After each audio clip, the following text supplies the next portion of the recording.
I can't believe I'm here to see this. This is fantastic. Did you know this was going to happen? Nope. Do you recognise the ship? Nope. Do you know why it crashed? Nope. Oh, I'm so glad I got you. I bet you are. This is what I travel for, Rose, to see history happening right in front of us. It's been a crazy 48 hours at Sunderland, but I think today might just put things at rest for at least the next week and a bit. So we'll finish Sunderland 1, Burnley 0, and honestly, again, just an absolutely flawless performance. Just everything went right today. Well, almost everything anyway. Just absolutely brilliant. It was really good team performance. You know, really dug in, kept stuck together. It was just absolutely tremendous. And honestly, I can't fault most of those. But anyway, that was absolutely outstanding. I was really nervous going into the game, as I'm sure many fans were. At obviously Burnley, you know, they were the one team that were better than us before today. But honestly, we were absolutely tremendous. And yeah, we definitely made a stamp on the championship. So without further ado, let's get into this review. So starting off with the two teams, Sunderland, we had Patterson in goal, Hume, O'Nien, Elisa, Circuit in the back four, Neil and Job in the home midfielders, Roberts, Rigg, Mundle behind Mayenda. Burnley had Trafford in goal, Roberts, Egan Riley, Esteve and Perez at back four, Vitinho, Brownhill, Masengo and Huntonji, I think that's how you say the name, apologies if I got that wrong, and Rodriguez and Lyle Foster up front. Substitutes, Sunderland, we had Alan Brown, Nazari Rusin, Dan Ballard, Nectar Triantis, Simon Moore, Leo Hyalda, Ian Paveda, Pierre Ekwa and Tommy Watson. Burnley had Zeki Amdouni, Shirandi Sambo, Luke McNally, Blakav Hidagi, Etienne Green, Bashir Humphreys, Tommy McDermott, Will Hugel and Vernon Massara. And you know, again, it was similar to Sheffield Wednesday last week for the first 10 or so minutes, but Burnley probably had more of the ball and were looking like the brighter team. You know, they were definitely looking very dangerous. You know, they definitely looked as though they were, you know, like at least at the very least a very good championship team. But honestly, it was probably someone who had the better opportunities early on. Chris Rigg, who was unlucky not to score against Sheffield Wednesday last week, was also unlucky not to get a goal today. You know, it was a brilliant ball across the box from Mundle. Rigg was at the end of it, just couldn't quite put it in the direction of the back of the net. Then from there we continued to absolutely press, and Burnley, I think Burnley were stunned in a way, because obviously I think they knew what they were expecting in a way, but I don't think they expected just the high press that we had in store. And it was us who took the lead, and I mean, to be fair, ball that came across the box. Patrick Roberts had I think he tried to shoot. He'll probably say it wasn't a shot, but I think he tried to have a shot. Doesn't really go anywhere near the goal, but comes back to Mundle, who I'll admit from where I was sitting, he looked offside. But was in the replay, and the two defenders, Egan Riley, I think Perez was the other one. They were both keeping him onside. He then took the shot, and to be fair, in this game anyway, for someone who was essentially Jack Clarke's replacement for this match, he had a very Jack Clarke-esque finish, and cut on his right foot. No chances for Trafford in the goal to make it 1-0. And honestly, for the rest of the first half, we absolutely dominated. Like, genuinely, I was not expecting us to dominate as much as we did, but we were absolutely tremendous all over Burnley. So many more opportunities. Burnley, to be fair, I was trying, Scott Parker. I don't know whether I think Scott Parker tried to get a little bit sneaky, a little bit disrespectful in a way, I think you could say. With James Trafford and goal, the fucking Fogden-esque bastard, we're going to call him in this video. Very, very, very threatening language from me there. He went, I mean, you could tell there was fucking absolutely not wrong with him. Like, literally, it was so weird. Like Burnley had the ball in their half. Trafford was nowhere near it. He just fucking went down like he'd been shot. And there was clearly nothing fucking wrong with him. Clearly he wasn't. It was just Scott Parker trying to buy a couple of minutes, to try and get his team back together. But it was a bit unsportsmanlike, to be fair, from Burnley. But to be fair, would you expect anything less from Scott Parker? Come on, really.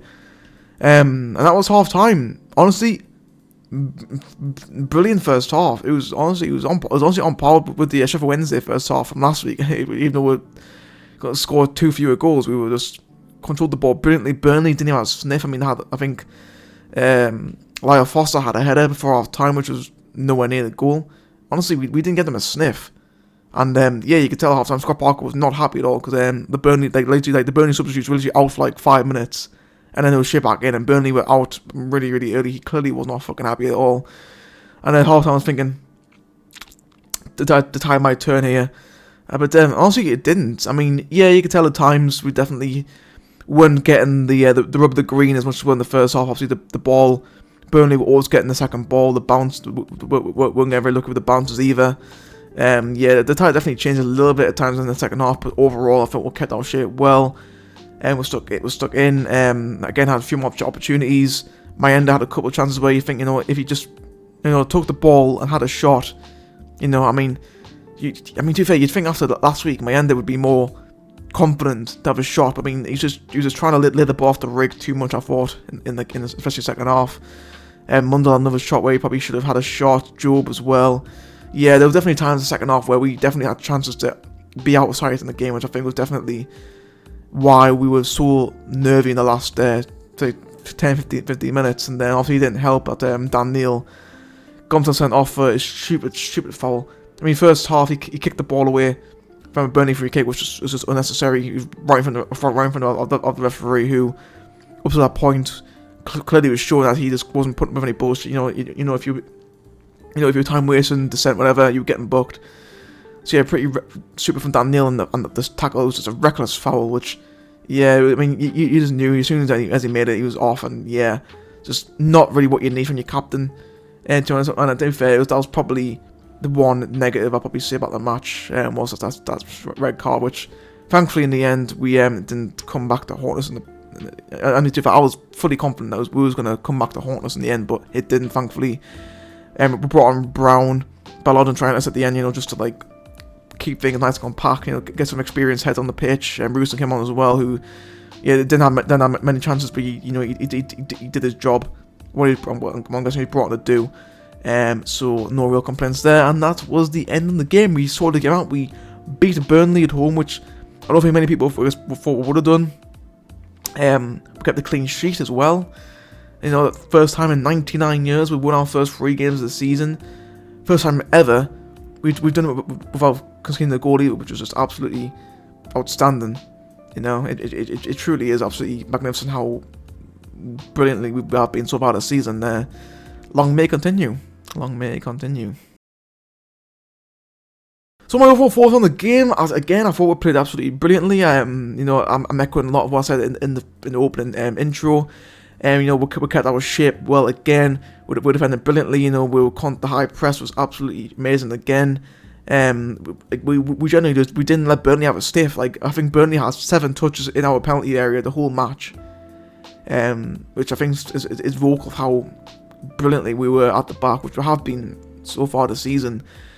I think probably one of the negatives I would say, if there were any, was the fact that it was only 1-0. Like, we definitely should have scored honestly at least 3. This game could have easily been like another 3 or 4-0 had we just took our chances out. We had a shot as well. There's little bits there reminiscent from last season where we just were too afraid to have a shot.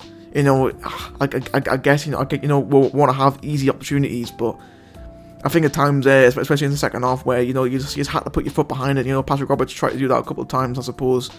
But Mayenda, I think, again, I've mentioned it before, he definitely should have had a shot instead of trying to pass the ball. I mean, it's great that he wants to be a team player, but as a striker, when you're in the box, you've got to be selfish. You've got to fucking put your foot through it.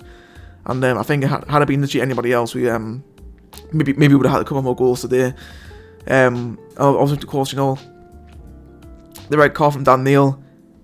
Again, he's the captain now. You can't. He's got to be setting an example.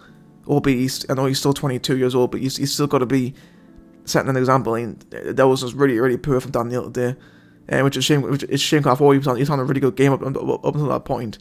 But I mean, against his 2 yellow cards, which could have easily been avoided as well. The first one kicking the ball away, free kick. I mean, come on, Dan. I mean, again, I've said it before. The referee clearly wasn't having any bullshit in the game today, and just kicking the ball with a free kick right in front of the referee as well. It was just careless. And again, the foul, I mean, to be fair, it was late. It was a poor foul to make, and I think on its own, as yellow card probably would have been fine, but yeah, there's not really what you need. And obviously, it's a good thing Alan Brown's back. He'll be taking Daniel's spot in midfield next week, I'll imagine.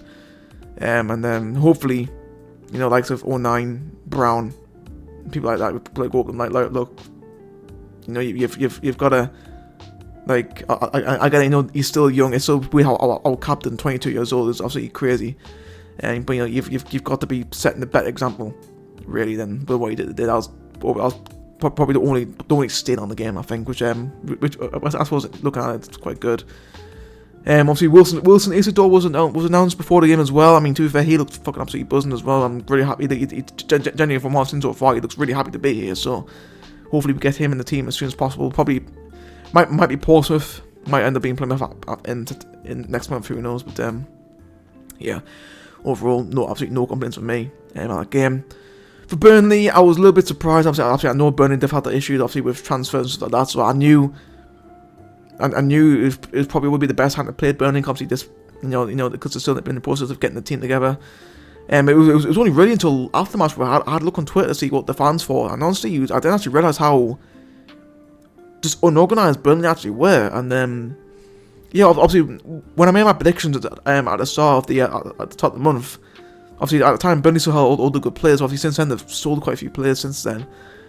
But I mean, even then, that team at the part of today was still a very good championship team, you know. And there's definitely times where Burnley would definitely look, you know, somewhat threatening, but again, they just didn't really look like great. I mean, to be fair, I suppose looking at it really, when you're starting like like a 34-year-old Jay Rodriguez up front, yeah, that's probably the big indicator, I suppose.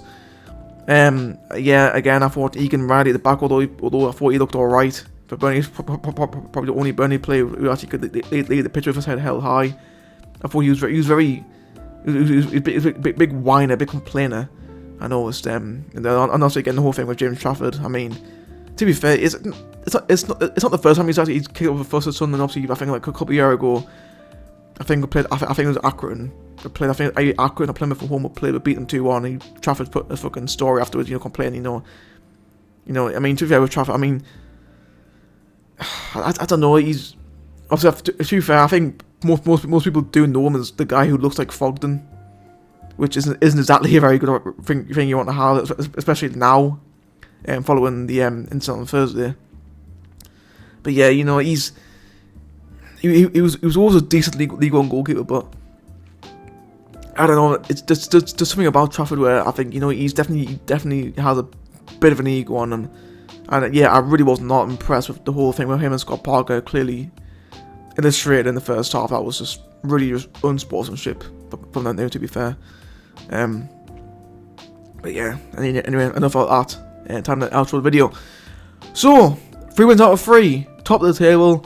Post for win next, who have drawn all 3 games. To be fair, they got unlucky against Borough today, but you know, it is what it is.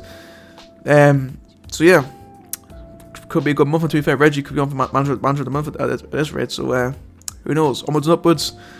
You know, just got to take it as it comes. You know. Obviously, you can celebrate now. Just hope that this continues for as long as possible. Anyway, that's been for me. My man of the match probably would be Patrick Roberts. I know Mundle scored, but for me, I thought Roberts was just absolutely outstanding for me. To be fair, him and Mundle both were absolutely brilliant. So either one of them could get man of the match for me. But yeah, they were both absolutely outstanding for me. But Roberts, it did it for me, I think. But yep, that's it for me today. Hope you guys enjoyed. Let me know your thoughts down below in the comments as normal. Thanks for watching. I'll see you all next time.